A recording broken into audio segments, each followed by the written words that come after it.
My beloved child, I have been watching you. Not from a distance, not through a foggy window, not with distracted attention. I have been watching you with the focused, undivided gaze of a father who has no other children. I know that sounds impossible. How can I watch you with undivided attention when I have billions of children? Because I am not bound by the limits of human attention. My attention does not get divided. It multiplies. When I look at you as if you are the only one in the universe. Because in that moment you are. I am not a God who multitasks. I am a God who is fully present to each of my children all the time simultaneously. So when I say I have been watching you, I mean I have been watching you. Every tear, every sigh, every hidden struggle, every unspoken prayer. Every time you reached out for me and felt nothing. Every time you called my name and heard only silence. Every time you fell and got back up. Every time you stayed down because you didn't have the strength to rise. I saw it all, I saw you, and I never stopped loving you, not for a single second. I know you have been struggling with hope, not the absence of hope but the exhaustion of hope. You have hoped for so long, you have believed for so long, you have waited for so long, and the hopping has worn you out. It has taken a toll on your heart. You have wondered if it is even safe to hope anymore. Because every time you hope, you risk disappointment. Every time you believe, you risk being let down. Every time you trust, you risk being betrayed. And you have been disappointed, let down, betrayed. So you have learned to hope less, to expect less, to want less, because wanting less means hurting less, or so you have told yourself. But I am here to tell you that hope is not your enemy. Disappointment is not the end of hope. Disappointment is the refiner of hope. Real hope is not the hope that everything will go the way you want. Real hope is the hope that I am good, no matter how things go. Real hope is the hope that I am with you, no matter what happens. Real hope is the hope that the story is not over, no matter how dark the chapter. Real hope is not dependent on your circumstances. Real hope is dependent on me. And I do not change, I do not fail, I do not disappoint. So hope again. Not in your circumstances, hope in me. I am worthy of your hope, I will not let you down. There is a question that has been burning in your heart. You have not spoken it out loud because you are afraid of the answer, but I know the question. I have always known the question. The question is this: am I still useful to you? You have made mistakes. You have failed. You have wandered. You have wasted years. And you wonder if you have missed your chance. You wonder if I have replaced you with someone more faithful. You wonder if your best days are behind you. You wonder if you are now just a spectator in the kingdom, watching others do what you were meant to do. Let me answer you clearly once and for all.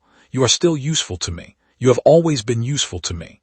Your mistakes did not disqualify you. Your failures did not remove you from my plans. Your wandering did not erase your calling. I am not a God who gives up on his tools. I am a God who restores, repairs, and redeems. The broken tool is not thrown away. The broken tool is brought to the workbench. And I am the craftsman. I can fix what is broken. I can sharpen what is dull. I can clean what is rusted. I can use what the world has discarded. You are not too old. You are not too broken. You are not too stained. You are not too late. You are exactly where I need you to be. And I am about to use you in ways you cannot imagine. Not because you are qualified, because I am qualified. Not because you are strong, because I am strong.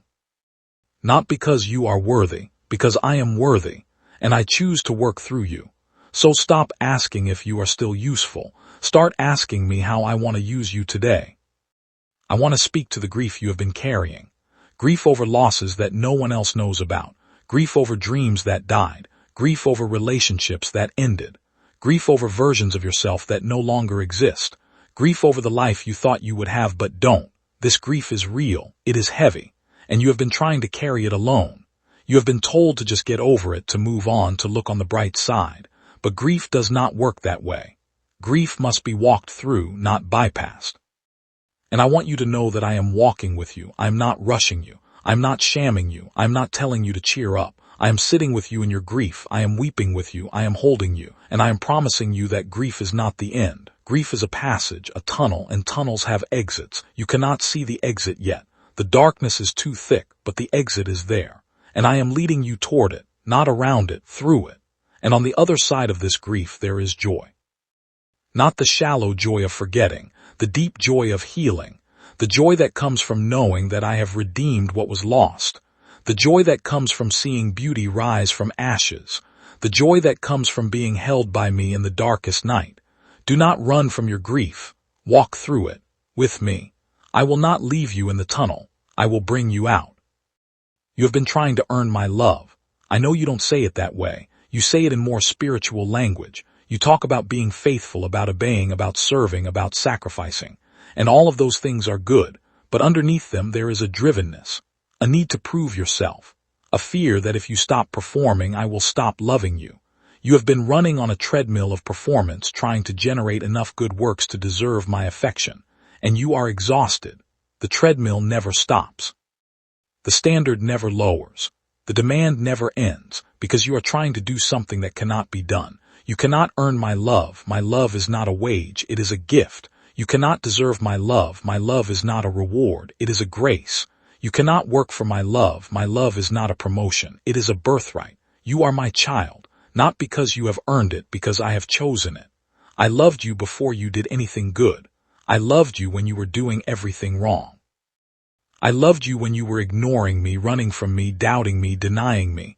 My love is not based on your performance. My love is based on my character. So get off the treadmill. Stop performing. Stop proving. Stop earning. Rest in my love. Receive my love. Let my love be enough, because it is. It has always been. It will always be. I know there are words that have been spoken over you that have shaped you. Words of rejection. Words of criticism. Words of dismissal. Words of disappointment. Words from parents, teachers, peers, leaders, lovers. These words have become like tattoos on your soul. You cannot wash them off. You cannot scrub them away. They are part of your internal landscape, and they have told you who you are. But those words are not the final word. I have the final word, and my word over you is different. My word over you is beloved. My word over you is chosen. My word over you is enough. My word over you is valuable. My word over you is strong. My word over you is beautiful. My word over you is mine. I'm not asking you to pretend that the other words don't exist. They do exist. They have done damage, but I am asking you to let my word be louder. I am asking you to let my word be truer. I am asking you to let my word shape you more than their words, because my word is the word that created the universe. My word is the word that spoke light into darkness. My word is the word that raised the dead. My word is the word that calmed the sea. My word is the word that will never pass away. Their words will fade. My words are eternal, so listen to me.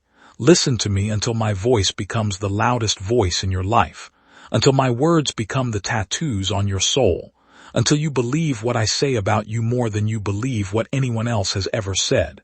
You are mine, and I am yours, and that is everything. There is a battle happening in the unseen realm right now. A battle for your mind, a battle for your heart, a battle for your destiny. The enemy is not fighting fair. He is using every weapon in his arsenal: fear, doubt, shame, condemnation, distraction, discouragement, confusion. He is throwing everything he has at you because he knows what is coming. He knows that you are on the verge of breakthrough. He knows that you are about to step into something significant. He knows that your chains are about to shatter. And he is desperate to stop you, so he is attacking, not because you are weak, because you are dangerous to his kingdom. You are a threat, and he is trying to take you out before you fully step into your calling. Do not be afraid of his attacks. Do not be surprised by them. Do not be discouraged by them. His attacks are evidence that you are a threat. If you were not a threat, he would not waste his time. So stand firm, put on my armor, take up my sword, and fight, not in your own strength, in mine. Not with your own weapons. With mine. The battle is mine, and I have already won. So do not retreat, do not give up, do not surrender. The victory is closer than you think. Hold the line, push forward. The enemy is already defeated. You are just walking through the aftermath. I want to tell you about the community I am building around you. You have felt alone. You have felt like no one understands. You have felt like you are walking this path by yourself. But I have been bringing people into your life.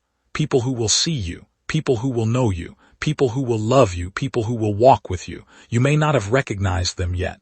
You may have been too guarded to let them in. You may have been too afraid to trust. But they are there. and more are coming. I am not calling you to isolation. I am calling you to connection. I am not calling you to independence. I am calling you to interdependence. You need others and others need you. The body of Christ is not a collection of solo artists. It is a symphony. Every instrument has a part. Every part matters. And your part is essential. So open your heart to the people I am sending. Let them in. Risk being known. Risk being loved. Risk being hurt. The risk is worth it. Because you were not meant to walk alone. You were meant to walk together. And together, you will go further than you could ever go alone. My beloved child, I am not finished with you. I know you feel like you have been on the shelf for too long. I know you feel like your best years are behind you. I know you feel like you have missed your chance. But I am the God of second chances, third chances, fourth chances. I am the God of the comeback. I am the God of the late bloomer. I am the God of the 11th hour. I am not done with you. Your age does not disqualify you. Your past does not disqualify you. Your failures do not disqualify you. Your current struggles do not disqualify you. I am not looking for qualified people. I am looking for available people. Are you available? Are you willing? Are you surrendered? Then I can use you, not in spite of your weaknesses, through your weaknesses. Your weaknesses are not obstacles to my power. Your weaknesses are the stage on which my power performs. So stop counting yourself out. I have not counted you out. I am counting you in. There is a peace that I am offering you, not the peace of escape, not the peace of denial, not the peace of pretending everything is fine, the peace that passes understanding, the peace that remains in the storm, the peace that holds you together when everything is falling apart. This peace is not dependent on your circumstances. It is dependent on your focus. As long as you are looking at the waves, you will sink. As long as you are looking at the storm, you will fear. As long as you are looking at the enemy, you will tremble. But when you look at me, you will have peace. Not because the waves stop, because I am greater than the waves. Not because the storm ends, because I am the master of the storm. Not because the enemy flees, because I have already defeated the enemy. Keep your eyes on me, not on your problems, not on your fears, not on your doubts, not on your past, not on your future, on me. And my peace will guard your heart and mind. Not some of your heart and mind, all of your heart and mind. This peace is yours for the taking. Reach out and take it. It is right here, in my presence, in my words, in my love. Take it. It is yours. So hold on, beloved child. Hold on. The night is almost over. The morning is coming. The sun is rising on the horizon of your life. I see it. And soon you will see it too. And when you do, you will realize that you were never alone in the darkness. I was there. You will realize that the tears you cried were never wasted. I collected them.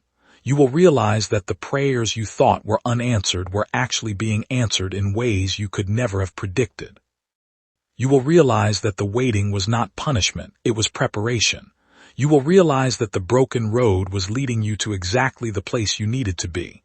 And you will fall to your knees in worship, not because of what you have accomplished, but because of who I am. And you will say, surely the Lord was in this place and I did not know it. And I will smile. And I will say, welcome home, beloved. Welcome home. Go now and live like the beloved child you are, not like an orphan fighting for scraps, not like a slave cowering in fear, not like a stranger wandering without purpose. Live like a son. Live like a daughter. Live like the heir to a kingdom that cannot be shaken. Live in my love. Live in my peace. Live in my joy. Live in my freedom. And let your life be a light that draws others out of their darkness and into my arms. This is your calling. This is your destiny. This is your life. Live it, fully, freely, fearlessly, for I am with you, always to the end of the age, and beyond.